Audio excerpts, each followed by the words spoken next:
Now, after a 9-year hiatus, the Green Drop report has emerged with a startling report. It shows that half of South Africa's sewage treatment works are failing. In simple terms, half of wastewater treatment works in South Africa fail to treat sewage properly, and in many cases are failing to treat it at all. So let's get more on this with Wits School of Governance, visiting agent Professor Mike Muller. Thank you so much for your time, and good morning to you. Prof, how do we get to a point where we have sewage systems that are failing to be functional, are failing to be sustainable, and at this point, some don't even work at all? Morning to Melo and to your viewers. I don't think South Africans need to be reminded about the problems we have with the municipalities. They are many, and the sewage and the sewage works are just among them.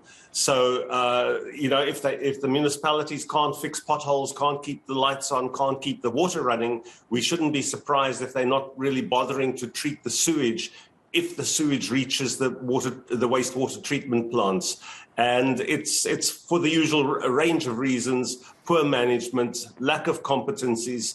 Occasionally corruption enters into it, but in general it is just bad management and a very low priority given to sanitation in general and to these wastewater treatment plants in particular. Yeah, let's talk about the knock-on effect of this reality, having, sewage systems failing and not working, particularly when we talk about, how, the sewage almost operates before then it's being released back into the environment. It's spilling into the environment before even getting to treatment work. So please paint that almost value chain then that's also interrupted by this failing sewage system. Yeah, I think that's a very important approach, Dumelo, and the Sustainable Development Goals, which all countries, including South Africa, signed up to, they actually separate two things. The first is to have safe and adequate sanitation for every household, for every family. So that's the first point. The second point is to dispose of wastewater and other waste in a way that doesn't damage the environment. When we're talking about the sewage treatment works, we're worrying about the impact on the environment, where the wastewater comes from houses, flows into the sewage works, or sometimes just goes straight past them because the sewage works aren't working at all or working properly. And that then pollutes the river.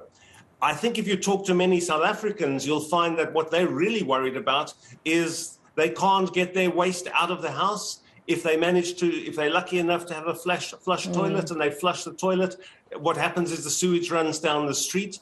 And in fact, what the Green Drop report shows is that most of the sewage treatment works in South Africa are actually underutilized. They've got more capacity than they need, but because the sewage isn't getting to them. Yeah. And so I think if we look at the big picture, we've got to start with households. Are they managing to get their waste and wastewater out of the house, into a pipe, down to the sewage works? And then we worry about the fact that those sewage works aren't working very well. But it starts in the household and ends up in the river and in the sea. And that has another set of consequences because, as we know in Durban, where the sewage works were washed out during the flood, now people can't use the beaches. And oh dear, that means we don't have tourists. We have similar problems, different problems, where pollution from poorly functioning or non-functioning sewage works actually affects jobs and the economy. And I think that's the other area which we need to focus on. Where are those places and what can we do about the impact of that sewage pollution? Yeah, is there anything at all that, Prof, we can do?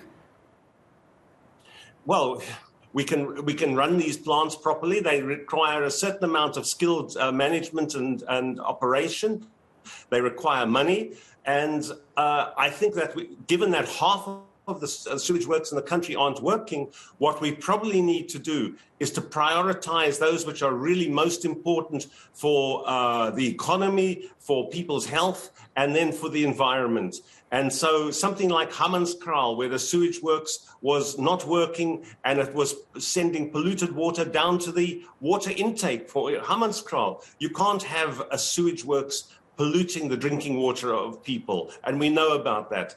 I've already mentioned Durban, but if we look down at the Vaal, at Mfuleni, it used to be a very popular recreational spot, but no one's going to go and swim and boat and visit an area where there's stinking sewage in the rivers.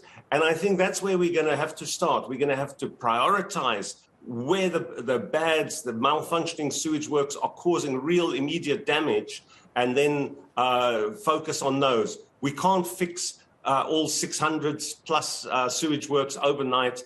There's no money, there's not enough skills, and the municipalities simply don't give priority to it. Well, of course, I appreciate you highlighting this issue for us and speaking to us about it this morning. Wits School of Governance, Professor Mike Muller, thank you so much for your time this morning.